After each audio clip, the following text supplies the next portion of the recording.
ધારીમાં one વિભાગ દ્વારા વિશ્વ સિંહ દિવસની ઉજવણી કરવામાં આવી હતી। ધારી વન વિભાગની ઓફિસ દ્વારા 10 ઓગસ્ટના રોજ વિશ્વ સિંહ દિવસ હોય ત્યારે દામાણી હાઈસ્કૂલ ખાતે એક મોટા કાર્યક્રમનું આયોજન કરવામાં આવ્યું હતું। શહેરમાં આવેલી દરેક સ્કૂલમાંથી વિદ્યાર્થીઓને રેલી સ્વરૂપે આયોજન કરવામાં આવ્યું હતું। દામાણી હાઈસ્કૂલ ખાતે વન વિભાગના અધિકારીઓની હાજરીમાં વિશ્વ સિંહ દિવસની ઉજવણી કરાઈ હતી। ત્યારે આ પ્રસંગને અનુરૂપ પર્યાવરણ બચાવો સમિતિના પ્રમુખ, ઉપપ્રમુખ, સામાજિક કાર્યકરો, પત્રકાર મિત્રો તેમજ ધારી સ્કૂલના વિદ્યાર્થીઓ તેમજ શાળાના શિક્ષકો મોટી સંખ્યામાં ઉપસ્થિત રહ્યા હતા।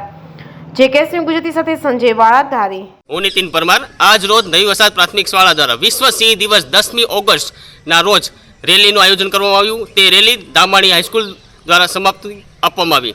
તે દરમિયાન અમે પશુ દવાખાનાની પણ મુલાકાત લીધી, જેમાં બાળકોને શિક્ષકો અને આચાર્ય દ્વારા બાળકોને બતાવવામાં આવ્યું કે પશુ દવાખાનાની અંદર કઈ રીતે સારવાર થાય છે, પશુઓની કઈ રીતે સારવાર હોય છે, તેને ક્યાં ક્યાં રોગ હોય છે, તેના ડૉક્ટર દ્વારા ખૂબ સરસ માહિતી આપવામાં આવી અને ખૂબ આનંદ થયો। કેટલો સ્ટાફ આપનો હાજર હતો? અમે 6 જણા કુલ હાજર હતા અને બાળકોને ખૂબ આનંદ અને બધાને ફ્રૂટ પેકેટ દ્વારા નાસ્તાનું પણ જંગલ ખાતા દ્વારા ખૂબ સરસ આયોજન કરવામાં આવ્યું, જેની અંદર અમારા બીઆરસી શ્રી અતુલભાઈ દવે, કમલેશભાઈ સાવલિયા, ચેતનભાઈ વસ્તાણી અને અમારો સમગ્ર staff, police staff, forest staff દ્વારા ખૂબ સરસ આયોજન કરવામાં આવ્યું હતું।